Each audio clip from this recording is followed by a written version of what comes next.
musikero sa Nigeria na umabot ng 25 hours sa pagtugtog ng trumpet, nagkamit ng world record title.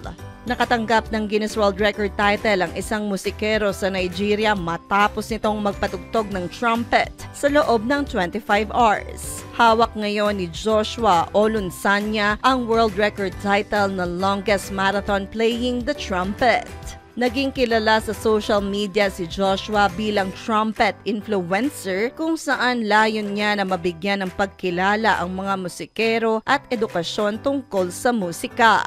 Kinailangan naman ni Joshua na mag-practice tuwing gabi kasama ang kanyang banda at harapin ang mga challenge na physical, mental para makamit ang naturang world record. Samantala, sinabi ni Joshua na maliban sa teknikal na kasanayan, kinailangan rin niyang palakasin ang kanyang isip upang malagpasan ang exhaustion at pagdududa sa sarili. Hi! Ito po si DJ Claire ng radyo natin nationwide.